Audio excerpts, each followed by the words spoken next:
now before you get out of here, Evan, we got to talk about Roseanne. Okay, we got to talk about it. Like first and foremost, first and foremost. Okay, this is when keeping it real goes all the way wrong. Goes very now I'm wrong. gonna go ahead and say this. Okay, first of all, I don't think Roseanne thought about the fact that the CEO or the director of programming right now for ABC is a black woman, the head honcho in charge right now. I don't think she thought about that. First of all, the tweet was very insensitive. Exceedingly insensitive. It was insensitive. And also, I think you can just drop about that from that. I don't think she thought. Yeah. I think she just moved her fingers and hit send. Yeah. Like it was just one of those things. But at the same time, Roseanne has always been this way. Like I always tell people, if you look back at them old episodes from the 90s of Roseanne, I've watched plenty of them. That show, okay, was very like, listen here, they was very prejudiced on that show or whatever. They had their certain little innuendos and stuff like that. Definitely against religion and stuff on that show. All of that. And when you say post Roseanne from the Roseanne show, she's done that. Like, I mean, she dressed up like Hitler, a couple of years ago in one, not the New York Times, but one of those newspapers. She dressed up like Hitler and was baking cookies and stuff like that. I mean, this is not new for Roseanne. We already know Roseanne is racist and a bigot. Even though she's coming out on Twitter saying that she's not a racist. Number one, she wants to blame it. You're a racist. You're a racist. And then on top of that, number one, she wants to blame it on Ambien. Now, Ambien released a statement. They like, listen here, we got side effects, but being racist ain't a side effect. And even if you could say, and then like to me, I was sitting there, I was like, listen here. Okay, even if you saying that you was under the influence, what is the saying now? A drunk mind speaks sober thoughts. Yeah. Mm-hmm. Like obviously that's already in you. Any kind of pill or anything that makes you, and I know people who take Ambien, it gives you a drunk feeling, kind of drowsy type feeling. It makes you want speak the truth. It makes you sleepy. So it's those kind of side effects. But obviously it has kind of the same side effects as if you was drinking alcohol. So with that being said, you was already thinking that. It just relaxed you enough to be like to be comfortable saying it. I've always called alcohol the ultimate truth serum. Oh yeah, right. You know what I'm saying? You really want to see you really want to see a person's true color. Get them drunk. It makes them more than comfortable enough to be themselves around you. And she's coming out. Roseanne she's coming out on Twitter, right? She's coming out on Twitter saying she's not a racist. But when you make the tweet that you made, I mean, it's very hard for me to believe you. Oh yeah, and now, it's not very hard. It's impossible. You look at the tweet. You already know what to tweeted take it. We're done here. Yeah, we're done. It's no like, oh well, it was this, it was that, and stuff like that. It's no taking anything away from it. We know what it is. We know what it's been. Mm-hmm. Roseanne, you're done. Now, I want to say this about the rest of the cast. Now, everybody came out saying that we're not worried about Roseanne, but so many hard people worked on this show. So many hard people lost their job because the show is over and stuff like that. I'm like, yeah, I get it. But however, all of y'all that came back, y'all know who Roseanne is. Like, for instance, Wanda Sykes, I believe, was a writer or something on the show or whatever. She quit shortly before the show got canceled. I don't even understand why Wanda Sykes was even associated with that show. Well, she said she was a fan of the show. So, I mean, come on. Even from the first episode, it's just like, this ain't a show that I would sit there and be watching if I'm a black person. That's just me being honest. Right. I mean, I never really watched Roseanne when I was little, So it's like when the reboot came, I definitely wasn't watching it. Now I know me and Evan was talking about this earlier this week when the news came out, but it's just like apparently ABC is trying to work on doing a spinoff. I think it's supposed to be centered around Darlene, which is Sarah Gilbert. She's on the Talk and all that, but it's just like if the show is known for Roseanne. Roseanne was the center of the show. If I'm a Roseanne fan, I don't want to watch a show without Roseanne. What is the show going to be called? Without Roseanne? I mean, that could be... But Evan was like, maybe it should be called The Connors. But I'm sorry, nobody want to watch that bullshit. Just kill her off in a tragic plane crash. So she was flying it was a southwest. single-seater. She was flying a plane illegally. She smashed into her riverbed, and everyone's like, "Oh!" And then they move on. Like the scene is just continuing. Like it never happened. Like I heard ABC was trying to do something similar to the TV show The Middle. That's their idea for a spinoff show. Something similar to The Middle, and I think they was even maybe trying to buy it at one point. So I could see something like that, but it's just like Germany said. It's like, how do you make a spinoff show that is centered around Roseanne? I don't get it. I say throw the whole show away. Yeah, like no disrespect. It's like y'all want to find a new show to pitch yourself in. Y'all find a whole new show with a whole different idea, and then y'all start off that way. Throw the whole show away. It's like that show should never. This is the problem that I have right now with these reboots. It's like it's no new original ideas. Everything is just rebooted. Let's just keep rebooting stuff. No, go ahead and throw the whole trash in the dumpster. That's because they running out of insert out of dumpster ideas. Sound effect. That's because. That's because. Gentlemen, I'm afraid I must depart. Okay. So it has been fun. Y'all feel free to continue, and I will see y'all next week. This is Evan of the Lake Podcast signing out. All right, okay. Man, have a safe flight. We'll see you. Adios. All right, bye. So yeah, honestly, I'm sorry. Throw the whole show away.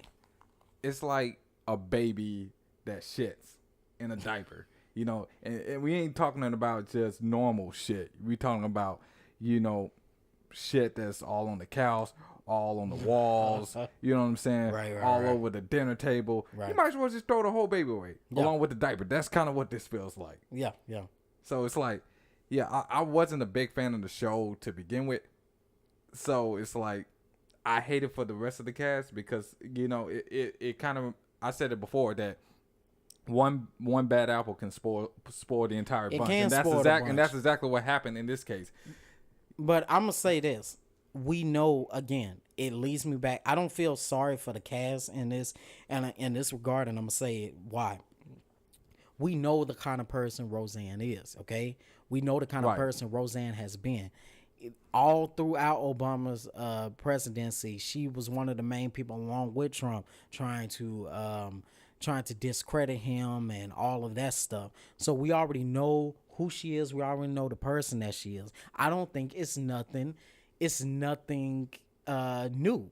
So with this being said, I feel like, ABC just saw that, hey, they was looking more at the money and they wasn't looking at the fact that, okay, does this person actually represents what you want your company to represent? Exactly. Does this person stand for the values that you want your company? And that's why they quickly cut bait. Yeah, once he made that tweet. Yeah, and I mean, it was quick too. I mean, I thought they were just gonna wait it out, let it blow over and stuff like that. But clearly, this shows that, hey, listen here. Like I've always said, you have to watch what you say, especially in this era where it's time's up for everything, for racial injustice, for a bigotry, for disrespect to women, and all across the board. Time is up for all of that, and so you can't just walk around saying whatever you want to say. Now we already know Roseanne is going to be good.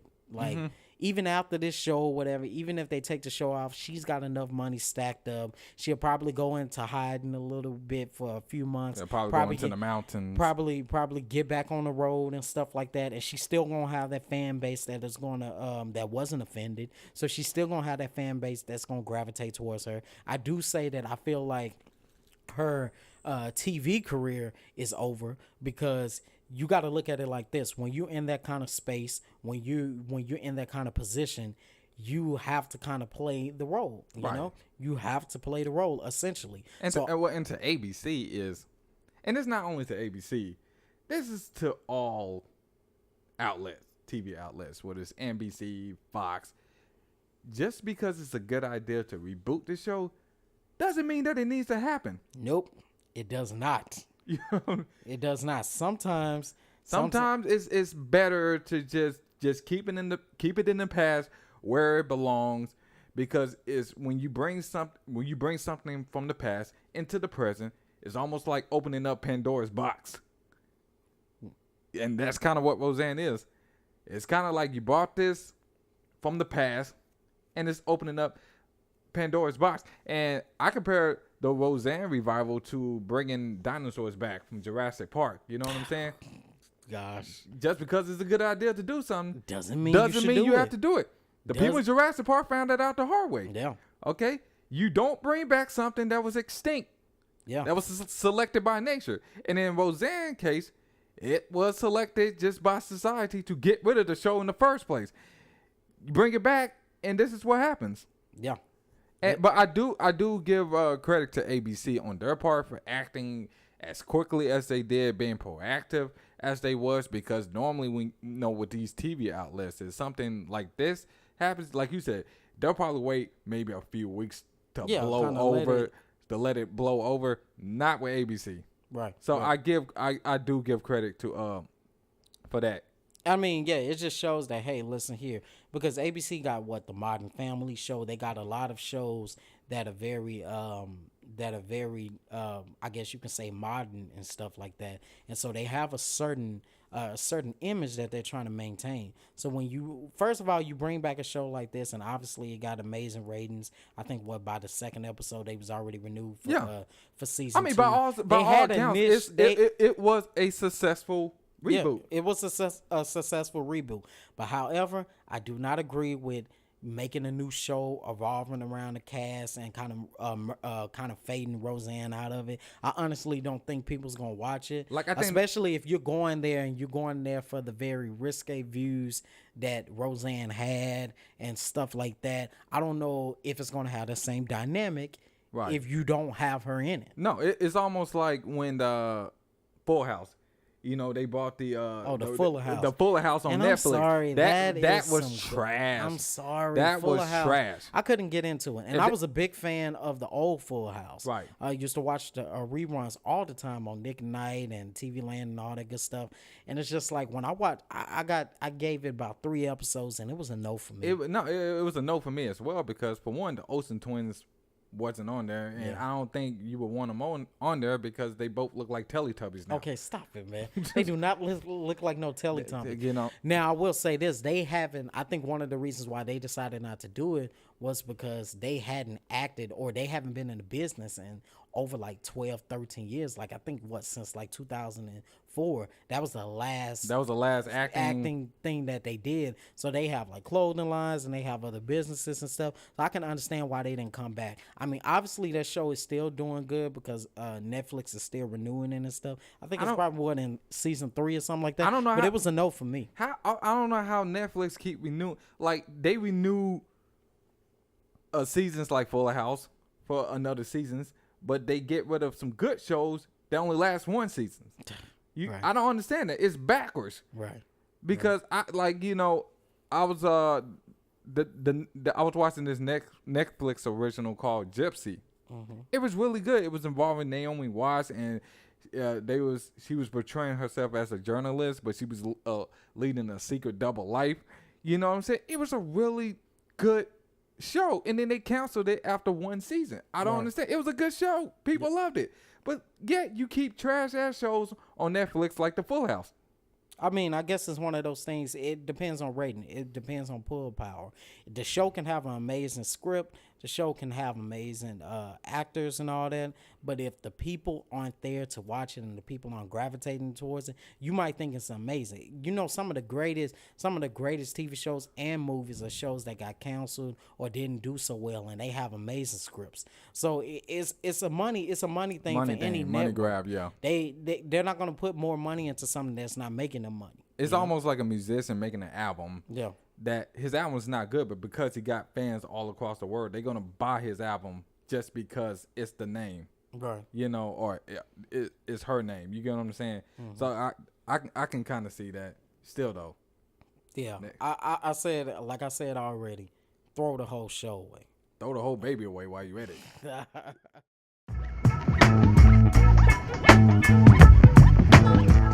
Hi, this is Evan of the Leg Podcast. Tune in every Monday on the TMC Network.